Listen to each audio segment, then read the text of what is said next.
A few weeks ago, I spoke about neo-liberalism being the superhighway to neo-fascism.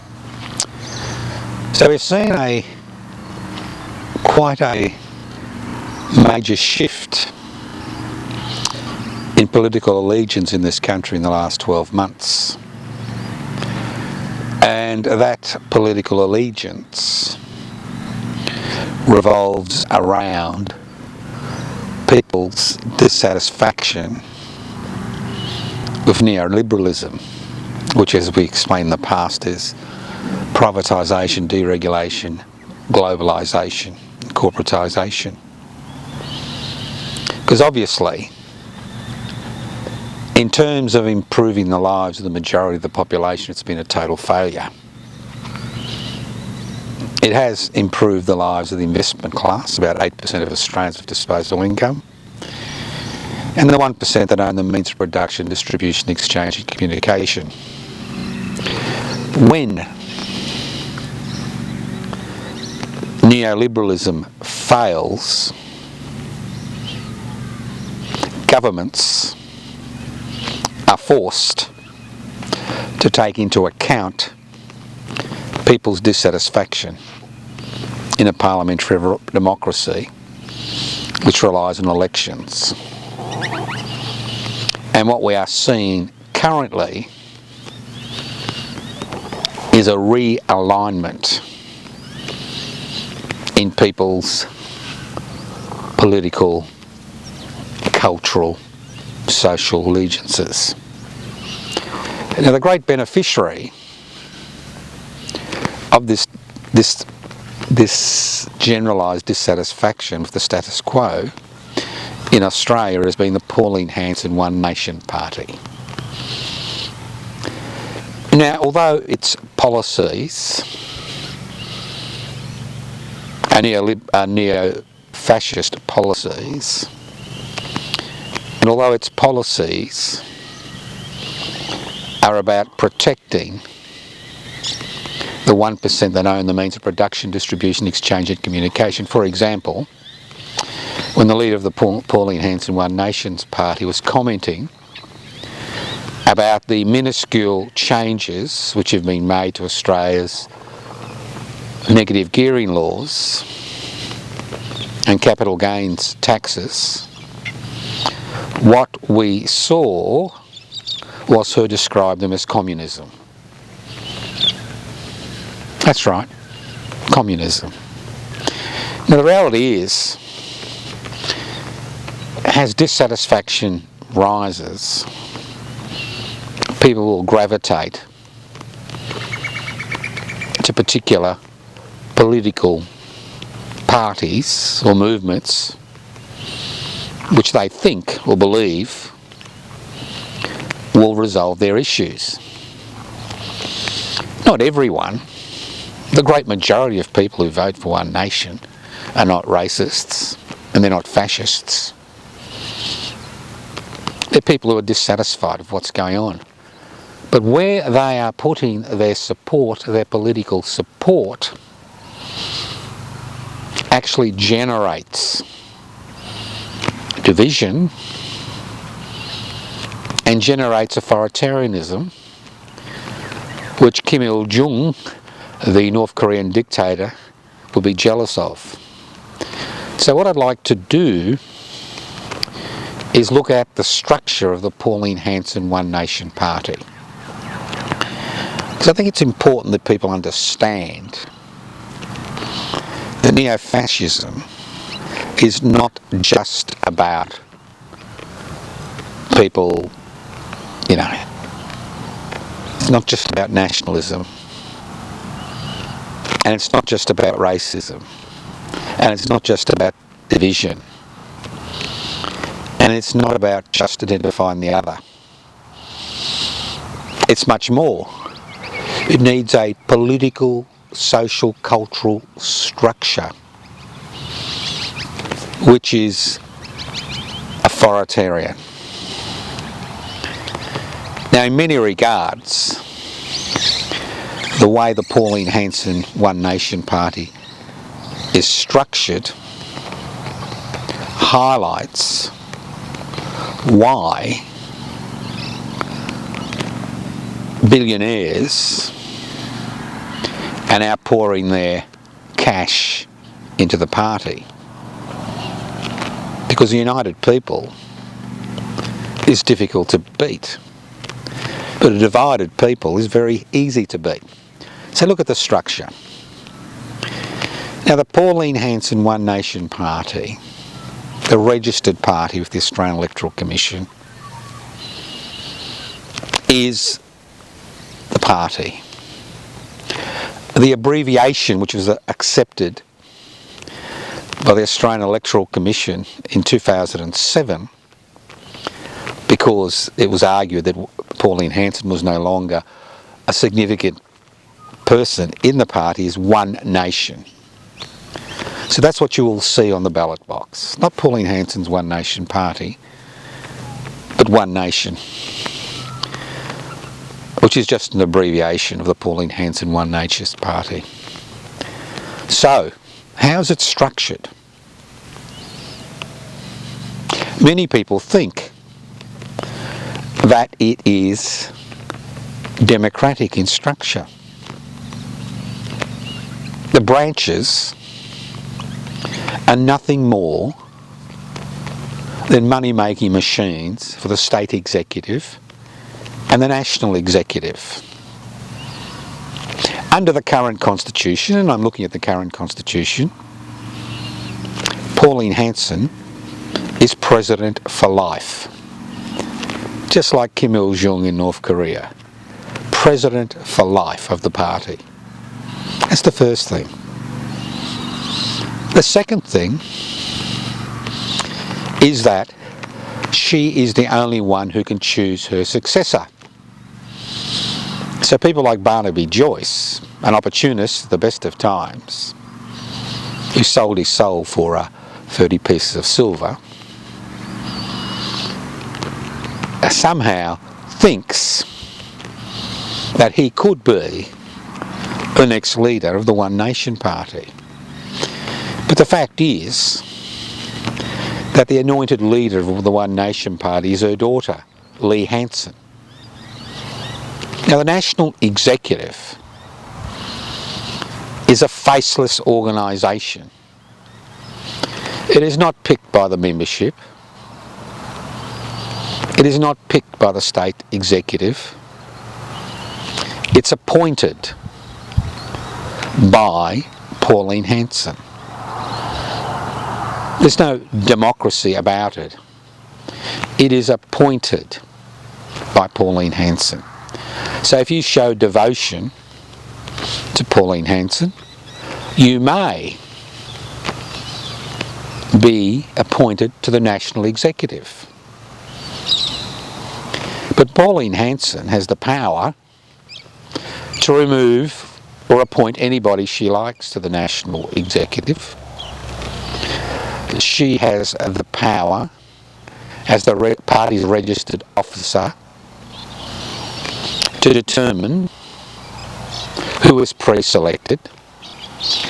And although the branches go through the charade of voting about the Constitution and through a pre-selection process, the National Executive, under the leadership of the Kim Il-sung doppelganger, can at any time remove anybody from the party itself. Now let's look at the local branches. Now obviously, local branches are important. Foot soldiers are very important in terms of raising money for the party, not just in terms of donations, but in terms of obtaining resources for the party if pre-selected candidates receive more than 4% of a vote in a federal election. Because each vote is roughly $6. Now the tragedy about the branches is they are not allowed to have a bank account. The only part of the organisation that has a bank account is the state executive, and they are totally beholden to the national executive. The problem is, as I said before, it is a faceless national executive. Only a few members of the national executive are known to the public. Ashby, Lee Hanson, to name two. But the national executive is a secretive organisation which has extraordinary powers. Now I wonder how many people who support Pauline Hanson's One Nation Party understand the way that party is structured. Because what's the point of belonging to a political party where the membership can't decide on constitutional arrangements or policies, and if a non-elected and appointed national executive, appointed by a president for life, Pauline Hanson, can at any time remove somebody who's been pre-selected for any reason, and that's in the Constitution, and at any time can reject any policy changes which are made by the local branches.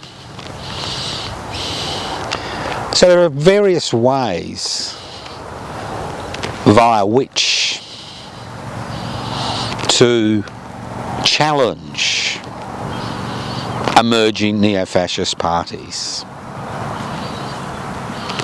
And one of those ways is to outline the structures of that group, how it is basically little more than a dictatorship. And that's an extraordinary thing in Australia in the 21st century. So looking at the structure is critical, and criticising that structure, especially in the 21st century, when we see what happens when power is concentrated in the hands of minority, whether it's the Iranian Revolutionary Guard, the Chinese Communist Party, Putin's Russia, Kim Il-jung's North Korea. The fact is, having supreme leaders who are appointed for life is the total opposite to what parliamentary democracy is. At the same time, we need to look at funding, where the funding's coming from. Now, funding historically for Pauline Hanson's One Nation's Party, funding historically has come from election resources. If you gain more than 4%, you are able to obtain federal funding. That's in the election. At the same time, emerging neo-fascist groups become dangerous when the 1% turn their attention to funding these groups, because these groups have the ability to divide people on the basis of race or religion or nationality or language spoken, clothes worn. And the issue is, for the 1% that own the means of production, distribution, exchange and communication, who have made their fortune courtesy of the neoliberal ideology which has infected traditional Labor parties and has always been part of the conservative and reactionary movement in this country. So when you find that people are beginning to support these movements financially, especially not just rank and file people, but people who have real wealth, you know that there is a major issue. So the rise and rise of Pauline Hanson's One Nation Party isn't an accident. It has occurred because of the failure of neoliberalism. This means that people may overcome their differences and join in campaigns, both parliamentary and extra-parliamentary, which look at wealth. Who has wealth? How is it distributed? How did they acquire it? And Australia is a classic example of the failure of neoliberalism. 28 million people living on a resource-rich continent, and every day we have stories about people who find themselves marginalised. The problem is that neoliberalism has become such an integral part of everyday life. The problem is that we now find ourselves in a situation where neo-fascism becomes to seem an alternative, an important alternative. Because if parliamentary democracy cannot deliver, and neo-fascism is able to point the finger at easily identifiable sections of the Australian community has the problem, while continuing to support the 1% that owns the means of production, distribution, exchange and communication, we find ourselves in a particularly difficult situation. So 2026, 2027 and 2028 are going to be very difficult periods. But the important thing is that neo-fascism is just a reaction to people's disillusionment and disenfranchisement and marginalisation. The best way forward is to continue to agitate for a more egalitarian community, where the 1% that own the means of production, distribution, exchange and communication pay their fair of tax, where the national resources of this country are put back in the hands of the people through breaking down corporations that use globalisation as a mechanism by which to maximise their profits at the expense of everybody in this country. So an old Chinese curse says, I hope you live in interesting times. We do live in interesting times. We can make the difference. I encourage you to join public interests before corporate interests. Have a look at our Constitution. Public interests before corporate interests.